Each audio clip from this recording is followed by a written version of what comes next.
Assalamualaikum warahmatullahi wabarakatuh.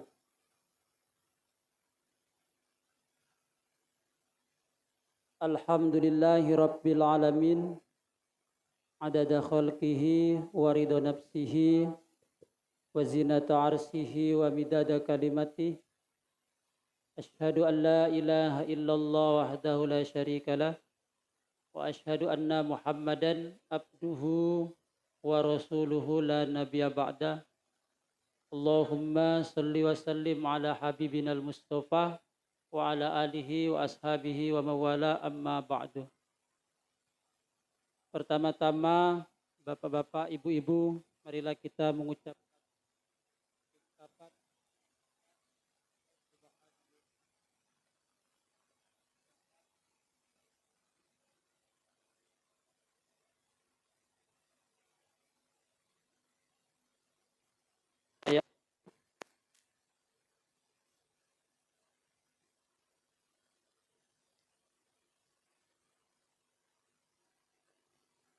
Subhanahu wa ta'ala bisa melaksanakan ibadah berupa sholat subuh berjamaah karena kemampuan untuk melaksanakan ibadah sholat itu bukti dari turunnya pertolongan Allah Subhanahu wa ta'ala.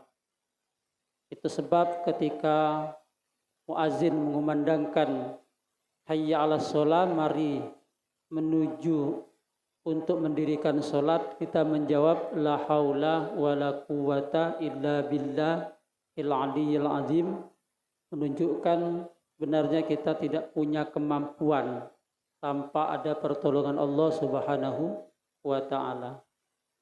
Semakin sering kita memenuhi panggilan Allah, itu menunjukkan sebegitu besarnya pertolongan Allah kepada kita, dan kita berharap pertolongan Allah Subhanahu wa ta'ala nanti akan berlanjut nanti di akhirat, yang masukkan kita semua ke dalam surganya. Amin Allahumma amin.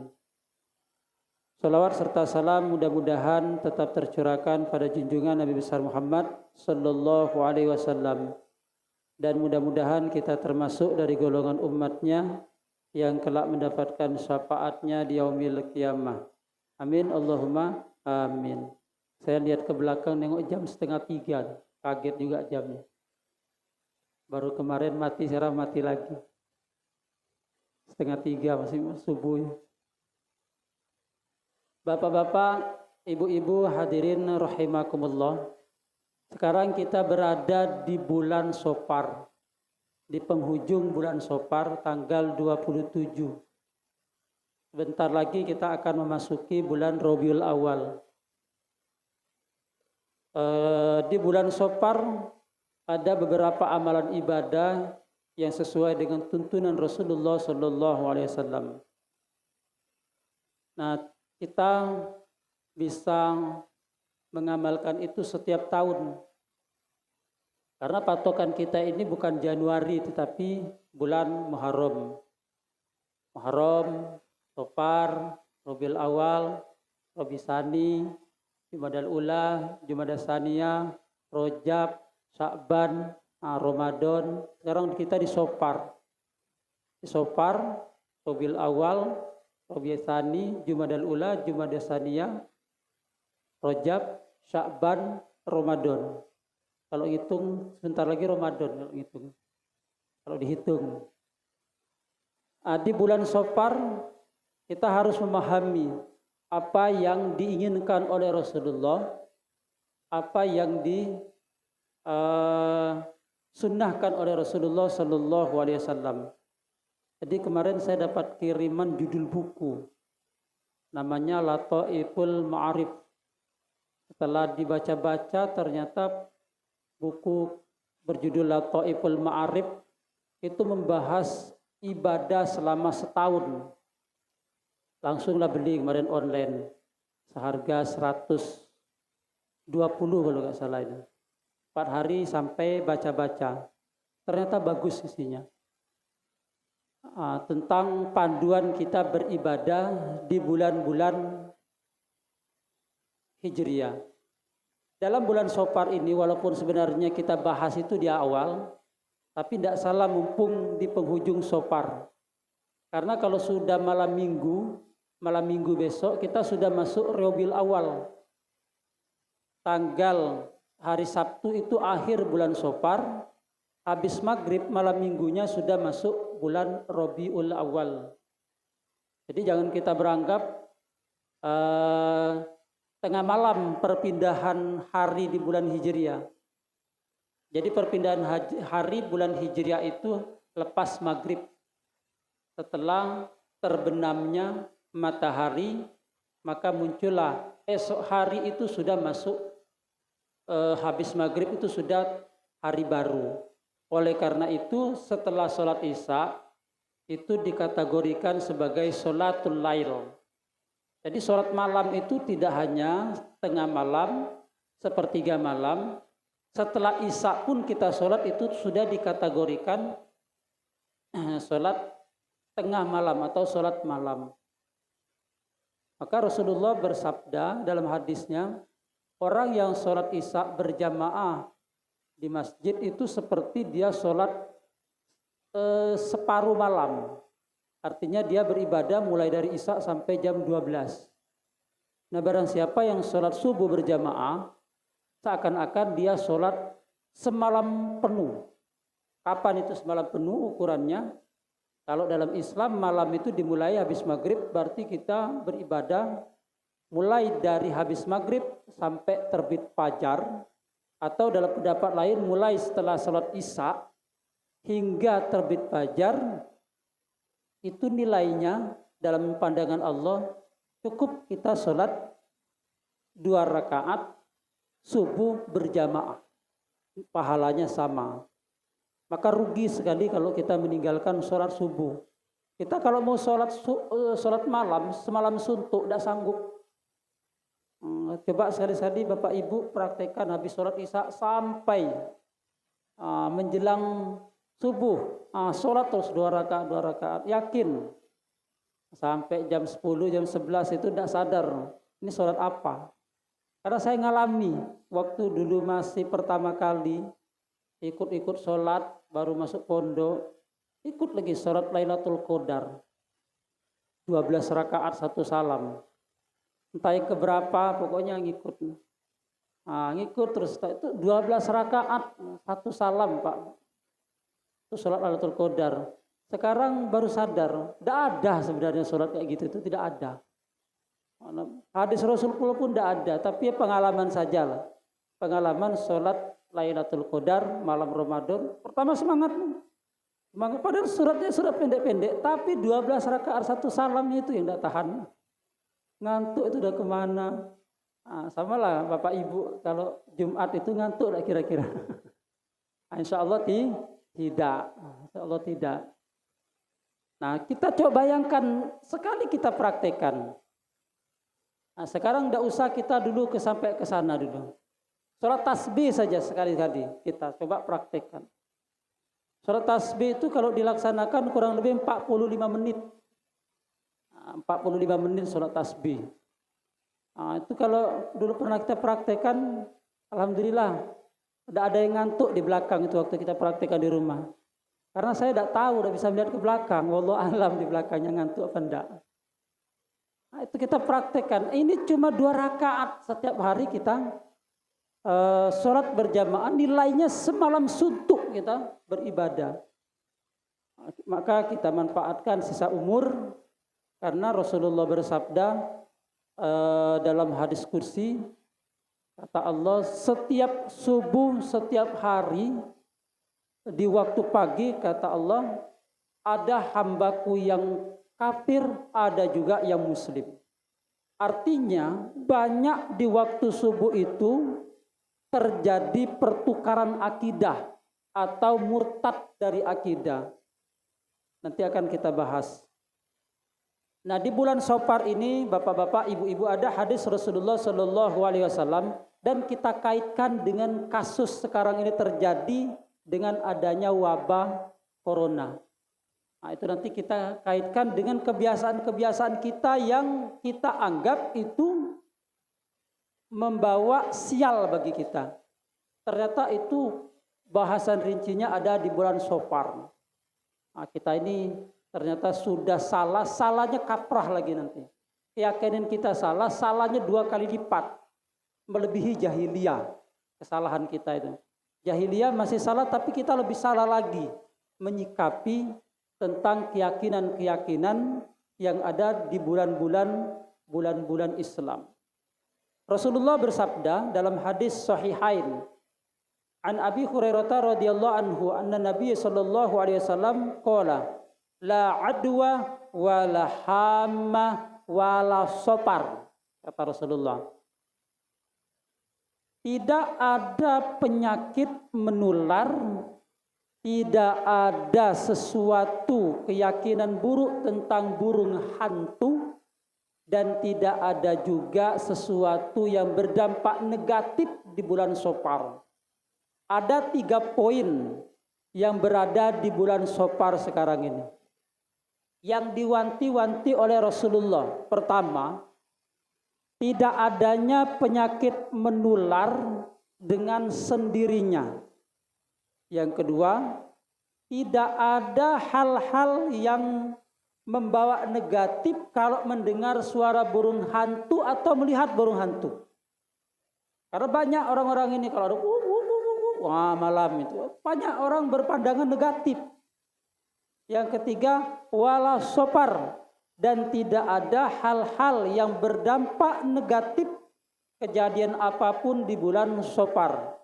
Karena Rasulullah akan membantah tradisi dan kepercayaan jahiliyah di bulan-bulan Safar ini, sehingga itu pun banyak diikuti oleh orang-orang zaman sekarang. Maka ketika Rasulullah menginformasikan tidak ada penyakit menular, orang Baduy saat itu protes, Pak Bu. Jadi orang Baduy ini itu orang-orang Arab dari suku pedalaman. Kalau kita ini dibilangkan sekarang orang suku anak dalam, sudah di desa, dalam lagi itu suku Baduy namanya. Itu protes ke Rasulullah.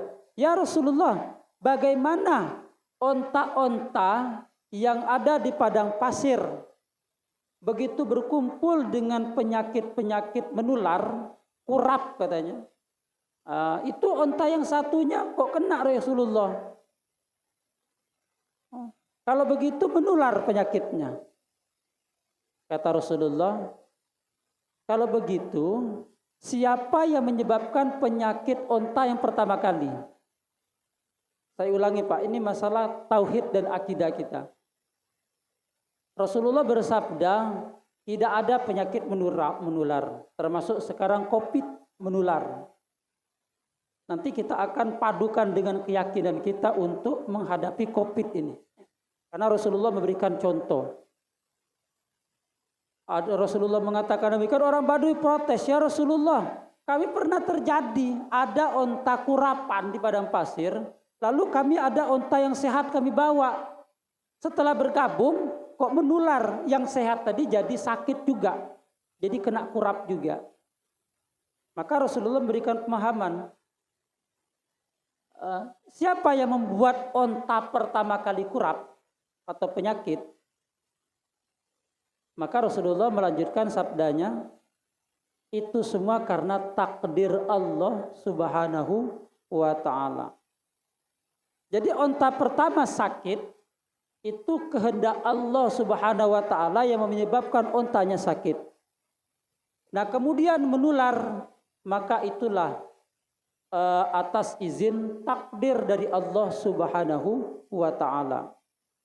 Jadi takdir, kalau yang kedua, ketiga, keempat, kelima, itu tidak akan menular dengan sendirinya kalau tidak Allah yang mengizinkan atau bukan karena takdir dari Allah Subhanahu wa ta'ala. Nanti kita akan membahas kelanjutan nanti masalah takdir, terus masalah musibah dan bala, bagaimana musibah dan bala itu saling berlomba untuk menimpa seorang hamba.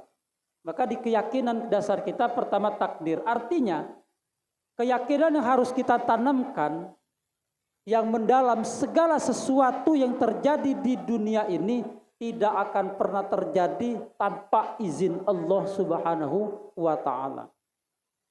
ma asaba min musibatin fil ardi wala fi anfusikum illa fi kitabim min qabli an nabra'aha. Dalam Al-Hadid surat Al-Hadid ayat ke-22.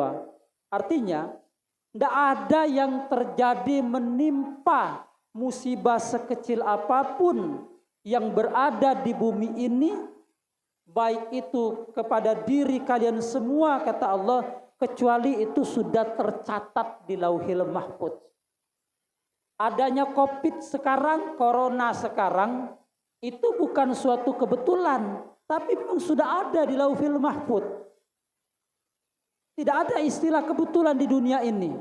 Semuanya sudah tercatat dan sudah terdata di Lauhil Mahfuz dalam takdir Allah Subhanahu wa taala sebelum bumi ini diciptakan.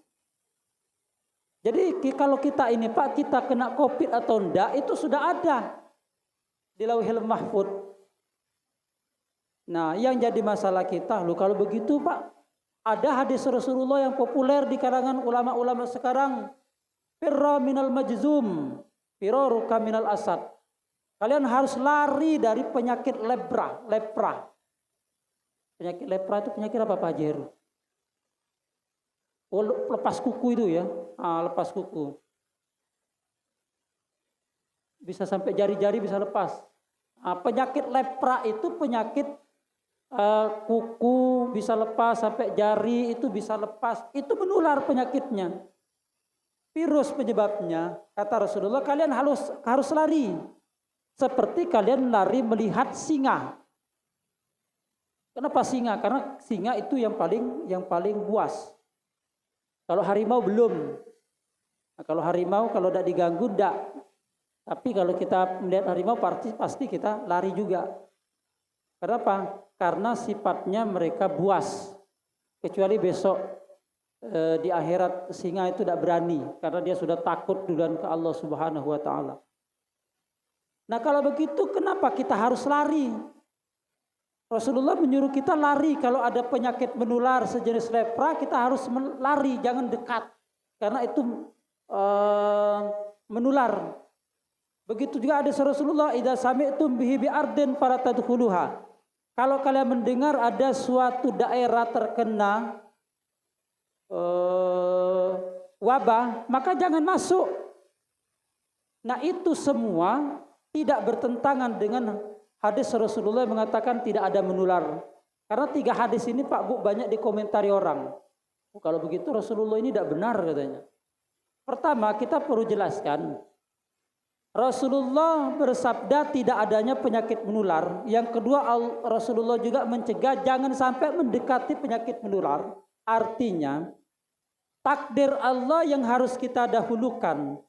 Walaupun orang tersebut berada di sekitar penyakit menular, kalau tidak atas izin Allah maka tidak akan menular. Nah ini Rasulullah contohkan. Rasulullah pernah Pak Bu itu memegang badan orang yang kena penyakit lepra. Rasulullah pegang. Kemudian Rasulullah pegang, dia tidak cuci tangan. Kalau secara akal manusia pasti Rasulullah kena. Maka setelah itu beliau masukkan tangannya ke dalam bejana tempat makan, Rasulullah makan. Rasulullah makan dengan bekas tangan dia megang orang yang kena penyakit menular tadi. Nah, yang demikian itu sesuai dengan tingkat keyakinan yang dilakukan oleh orang-orang yang memiliki keyakinan yang tinggi. Puncak daripada kita melawan virus itu intinya di keyakinan kita, iman kita.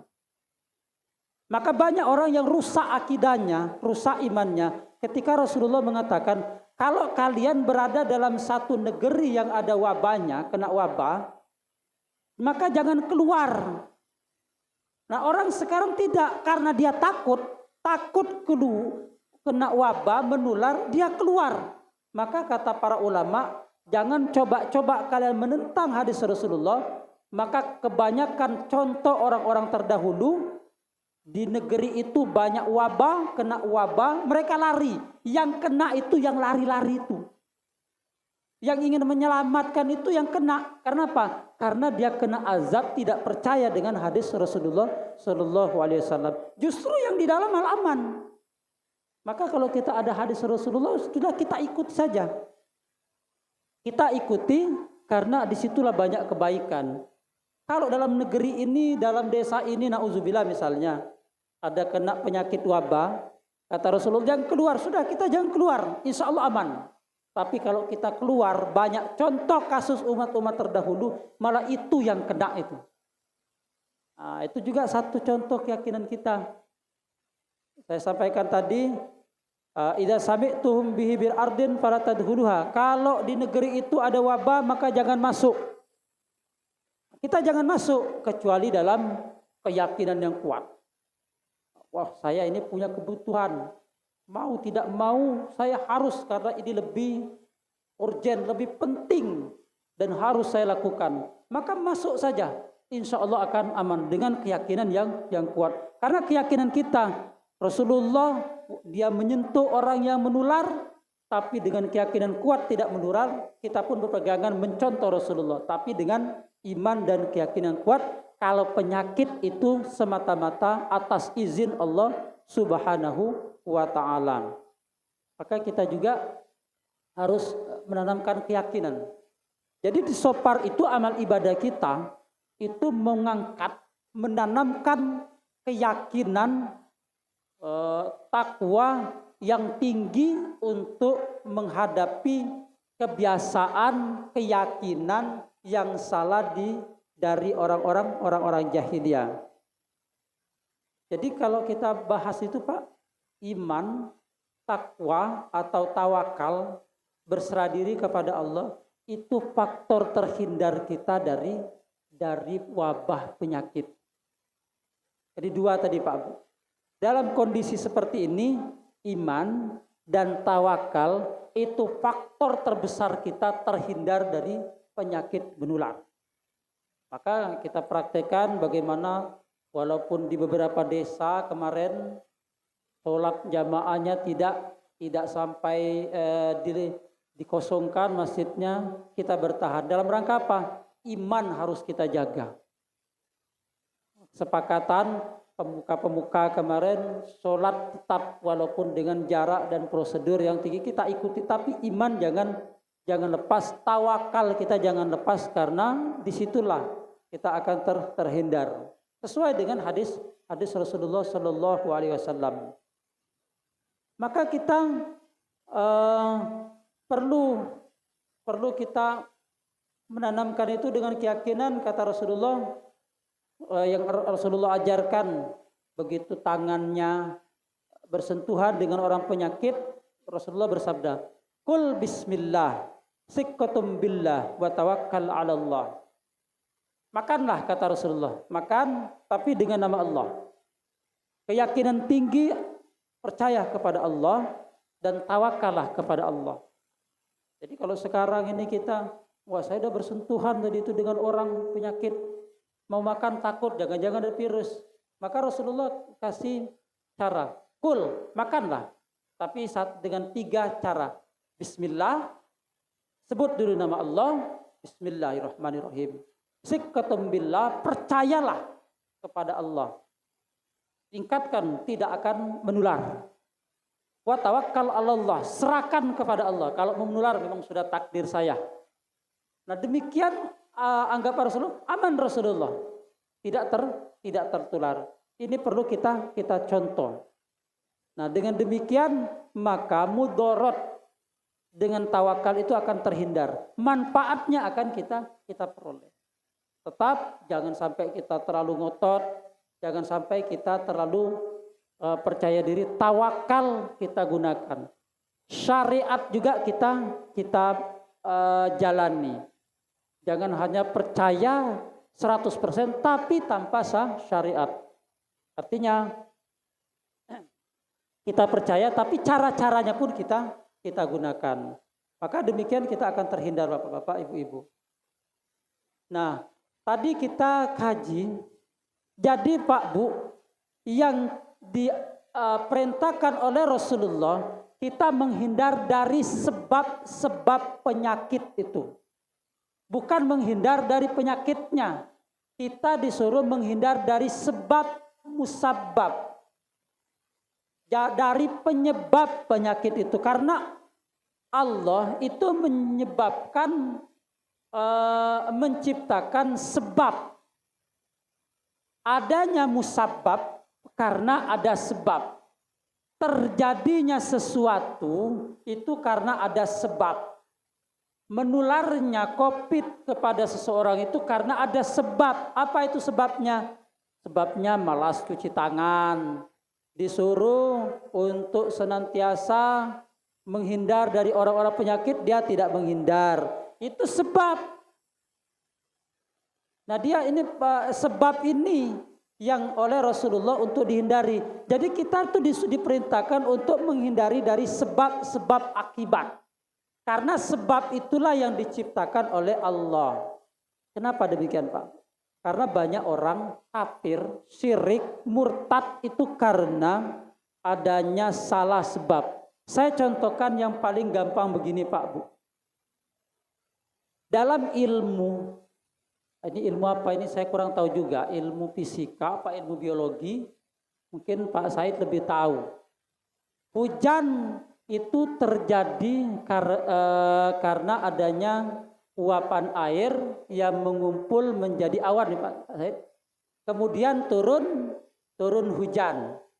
Jadi uap air laut menguap, berkumpul jadi awan, kemudian turun hujan.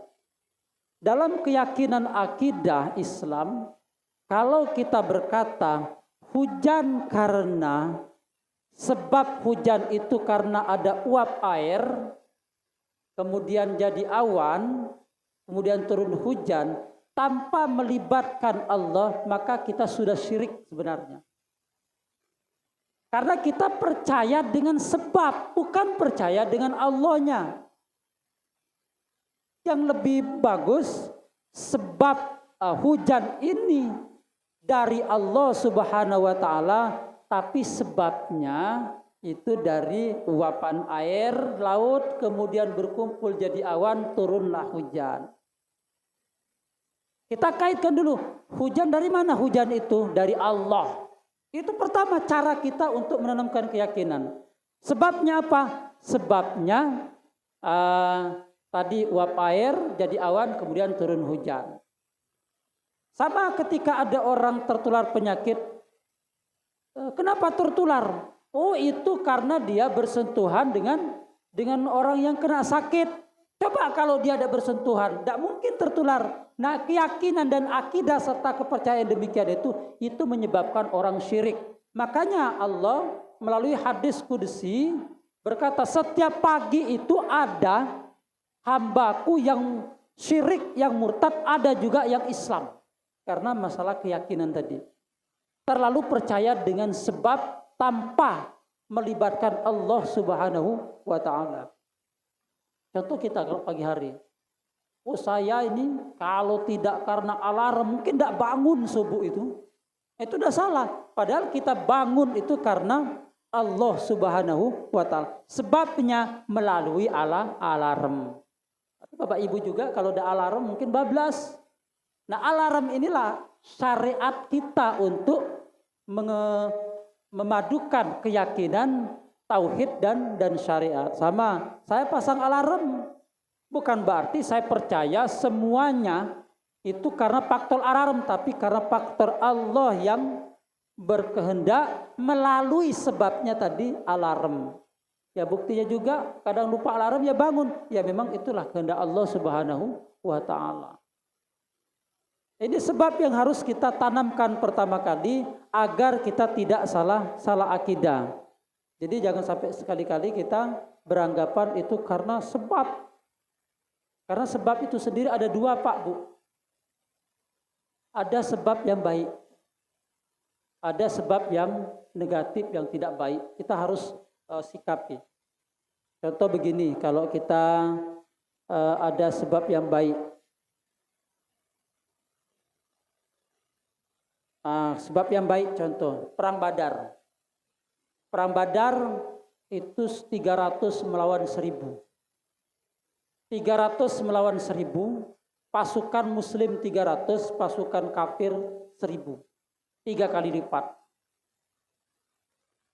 Dimenangkan oleh kaum muslimin dengan izin Allah, dengan takdir Allah, sebabnya Allah turunkan malaikat. Jadi saya ulangi sedikit kisahnya. Pada perang Badar itu Pak Bu, ada sebagian sahabat berhadapan dengan orang kafir. Begitu mau mancung, belum sampai pedangnya, kepalanya udah lepas. Banyak cerita dari sahabat. Jadi gini, kalau kita ini bengong ceritanya. Ada sahabat juga mau lempar tombak. Belum terlempar, sudah roboh orangnya. Banyak sahabat yang bengong. Ada dikisahkan oleh sahabat Rasulullah yang beberapa tahun kemudian itu masuk Islam. Beliau menceritakan waktu perang Badar. Ketika perang Badar itu kami melihat pasukan yang putih-putih begitu banyak. Maka kami lari tunggang langgang ketakutan. Maka kemenangan ada di pihak muslim saat itu. Itu atas pertolongan Allah dalam surat Al-Anfal itu dijelaskan. Kalau orang 100 orang yang sabar, maka akan datang bantuan 1000. Jadi kalau 1 orang yang sabar Pak Bu, maka akan datang bantuan malaikat 10.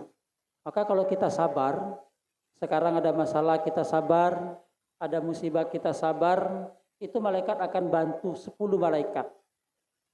Nah, kalau tidak sabar, tidak ada yang bantu, datang setan menggoda kita untuk memurtadkan kita. Itu kuncinya.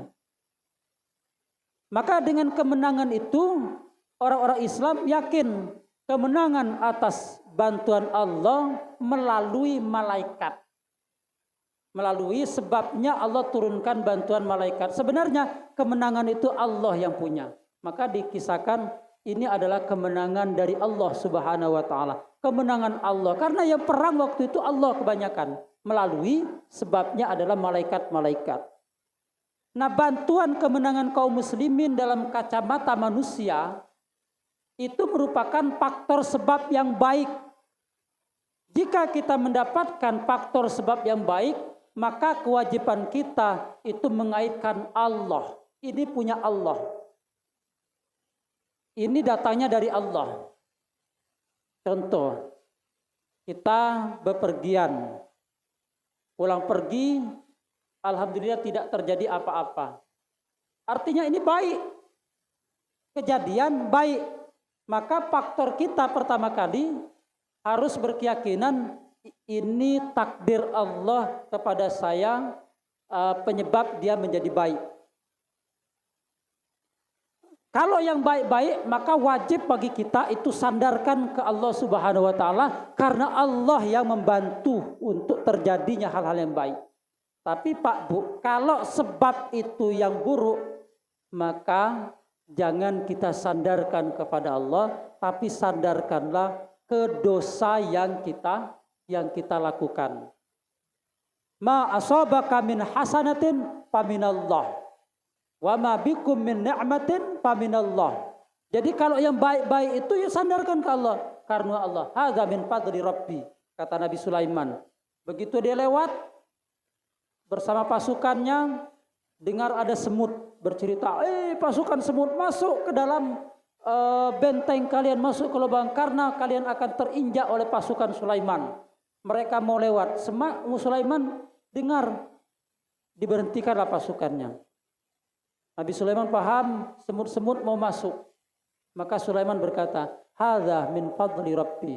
Ini karunia dari Tuhanku. Artinya apa? Aku bisa memahami bahasa semut, kata Nabi Sulaiman, itu karena karunia Allah Subhanahu wa taala. Dia tidak mengatakan, wah saya bisa ternyata memahami bahasa semut. Kalau Nabi Sulaiman mengatakan, saya bisa memahami bahasa semut tanpa menggaitkan Allah, sungguh Nabi Sulaiman sudah syirik saat itu. Tapi Nabi Sulaiman mengatakan, hadza min fadli rabbi. Ini adalah karunia dari Tuhanku. Nah, mestinya kita demikian. Kalau kita mendapatkan kenikmatan, Kalau kita mendapatkan hal-hal yang baik, kita mengatakan, hadza min fadli rabbi. Ini kalau tidak karunia Allah, mustahil terjadi. Kita sekarang mengatakan, alhamdulillah, hadza min fadli rabbi, sampai sekarang dan selamanya insya Allah kita terhindar dari virus corona. Hadza min fadli rabbi, ini karunia Allah. Nah, kalau sempat terjadi hal-hal yang tidak baik, ataupun sesuatu yang tidak mengenakkan, maka Allah Subhanahu wa taala sudah berfirman, "Wa ma asabaka min sayyi'atin famin nafsik." Kalau ada sesuatu yang tidak enak, sesuatu yang negatif, maka itu sebenarnya dari kalian sendiri penyebabnya. Cari masalahnya itu apa. Nah, apa penyebabnya itu yang menyebabkan kalian mengalami hal-hal yang tidak baik. Maka perlu kita introspeksi pada diri kita. Karena bapak-bapak, ibu-ibu, setiap pagi dalam hadis Rasulullah Shallallahu Alaihi Wasallam, Rasulullah bersabda, "Inna likulli yaumin nakhshan padba'u nahsan zalikal yauma bis shadaqah." Jadi setiap pagi itu Pak Bu, itu ada musibah yang sebenarnya menimpa kita. Kalau dalam bahasa kita ini, setiap pagi itu sebenarnya ada faktor sial yang akan dialami oleh setiap manusia. Atau dalam bahasa kita ini sebenarnya sudah dinanti oleh musibah setiap pagi. Nah, inna likulli yaumin nakhshan.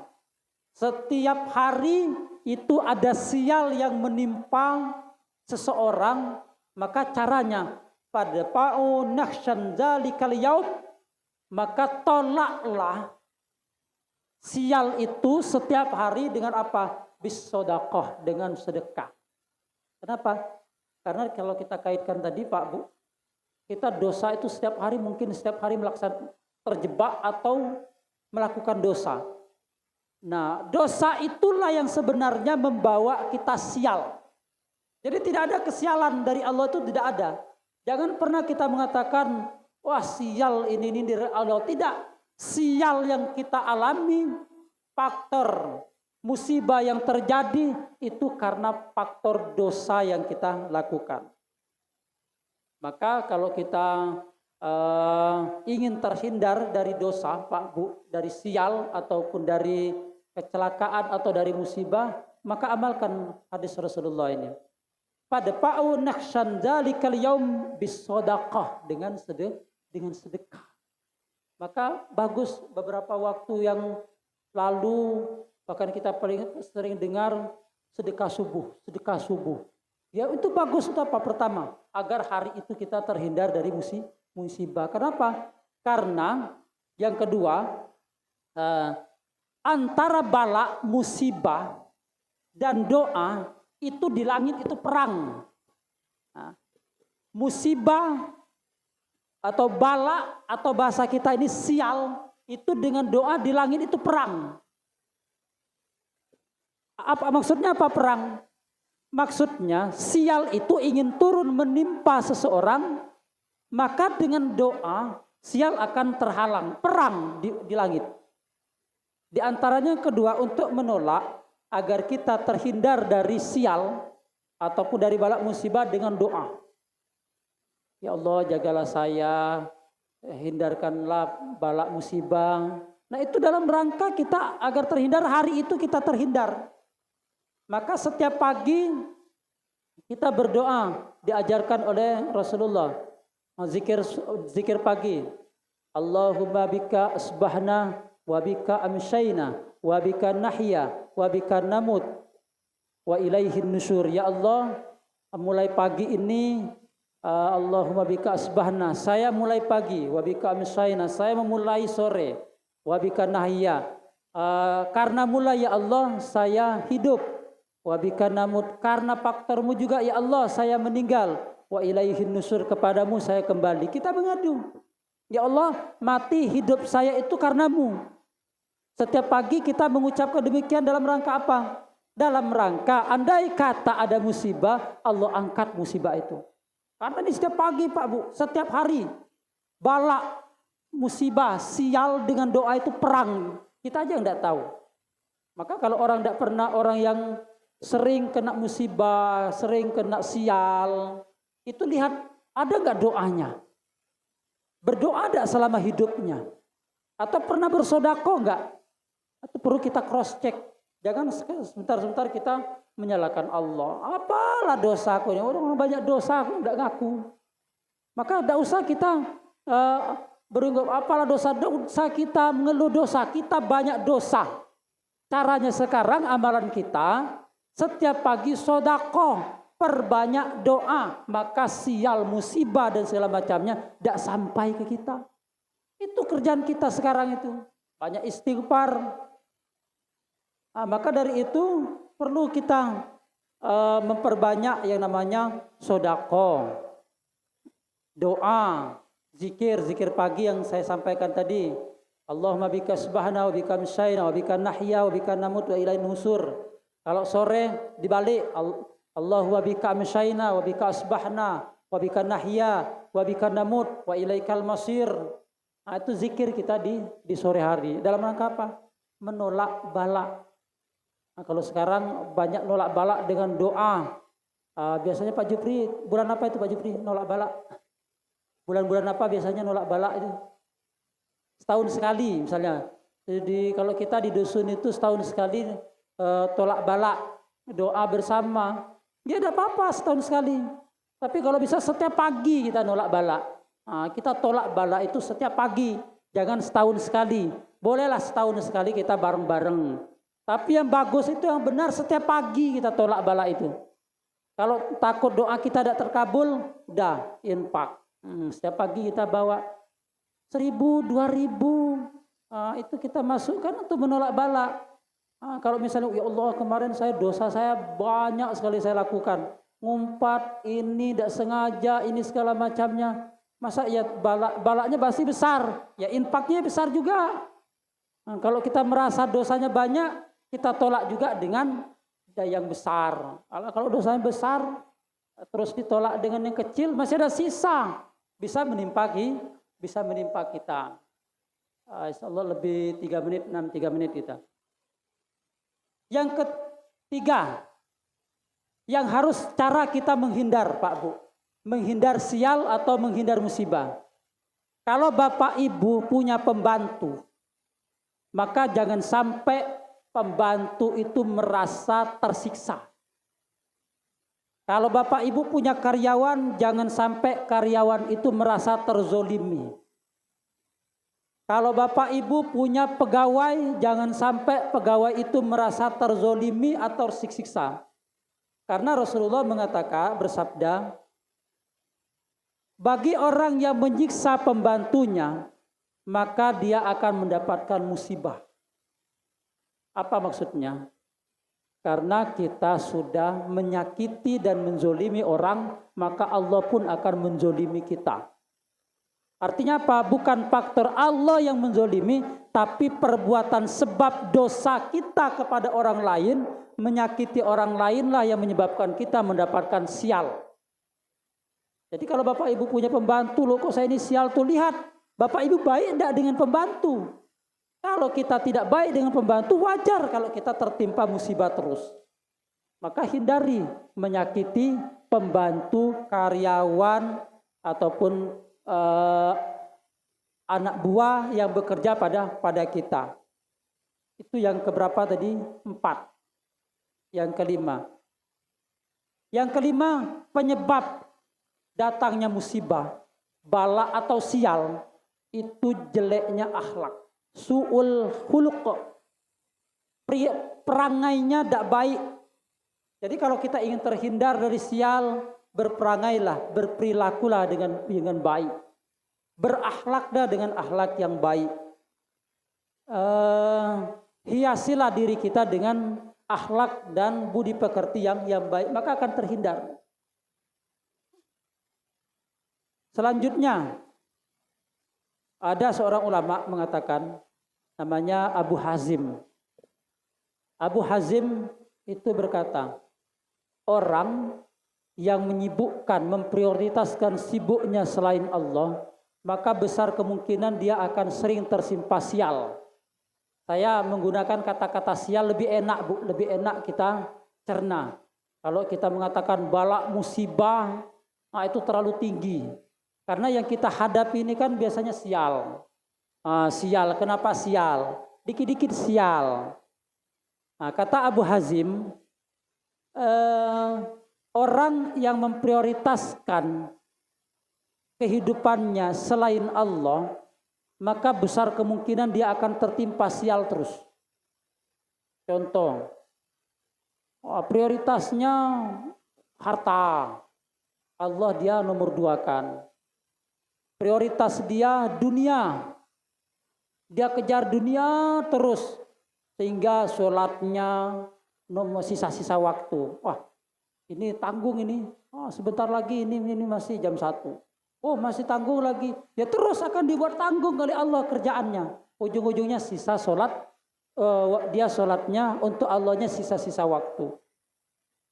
Kecuali hal-hal yang memang darurat, hal-hal yang memang disyariatkan untuk mengulur waktu.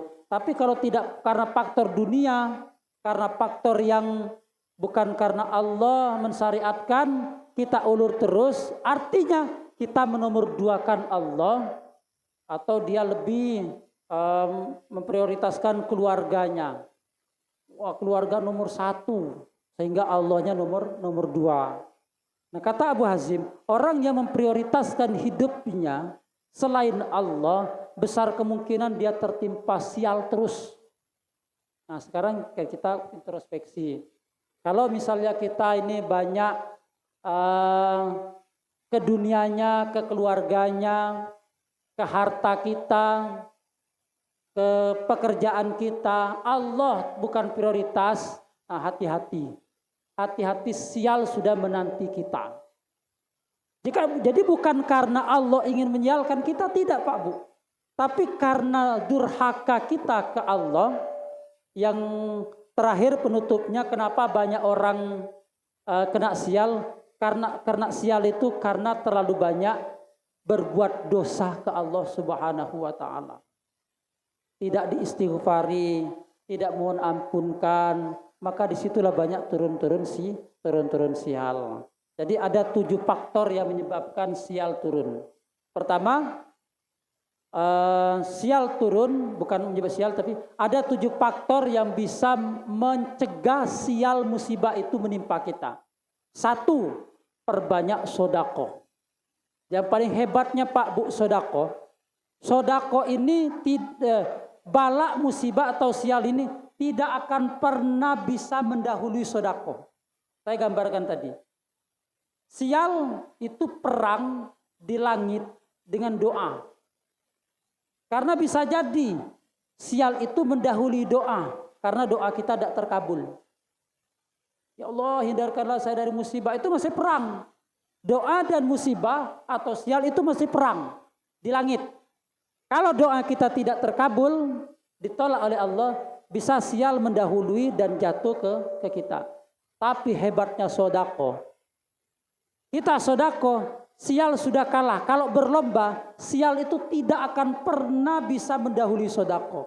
Maka utamakanlah sedekah setiap hari. Kenapa? Karena setiap hari kata Rasulullah, kita itu sudah dinanti oleh sial karena dosa kita.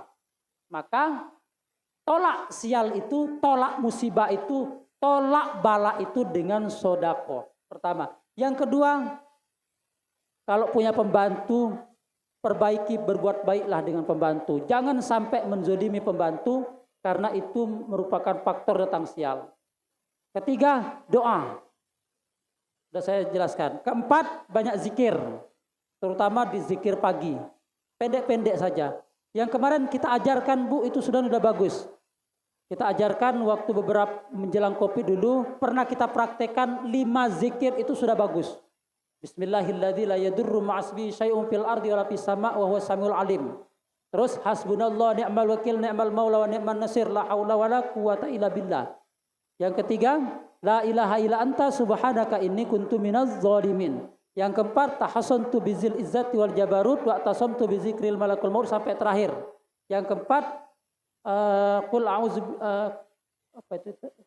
qul a'udzu bikalimatillahi tammati min syarri ma najid atau qul a'udzu bikalimatillahi tammati min syarri ma khalaq. Zikir pagi tiap pagi amalkan itu. Kalau ada misalnya kita oleh Allah akan mendapatkan sial penyakit menular, maka dengan zikir itu Allah akan hindari. Dan itu hebatnya zikir itu tidak hanya virus. Segala sesuatu yang akan menimpa kita akan dihindarkan oleh Allah.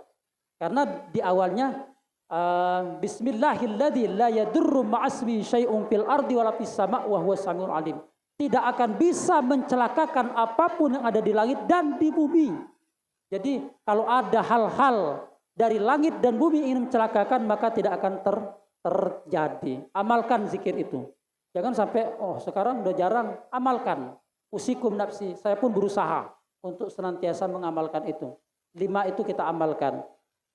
Yang keempat, agar terhindar dari sial, perbaiki akhlak kita. Perilaku, tabiat kita perbaiki.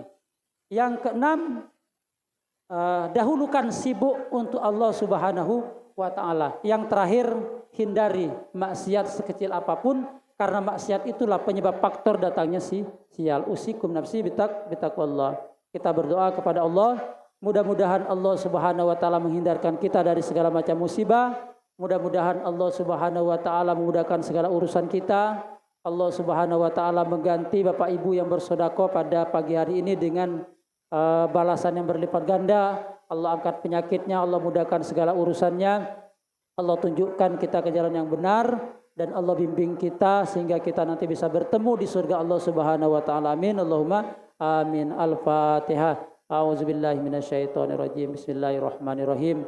Alhamdulillahirabbil alamin arrahmanir rahim maliki yaumiddin. Iyyaka na'budu wa iyyaka nasta'in. Ihdinas siratal mustaqim. Siratal ladzina an'amta 'alaihim ghairil maghdubi 'alaihim waladdallin. Amin. Kurang lebih mohon maaf kalau ada baiknya itu datangnya dari Allah Subhanahu wa taala. Kalau kurang berkenan dan salah itu datangnya dari saya. Usikum nafsi bitaqwallah. Assalamualaikum warahmatullahi wabarakatuh.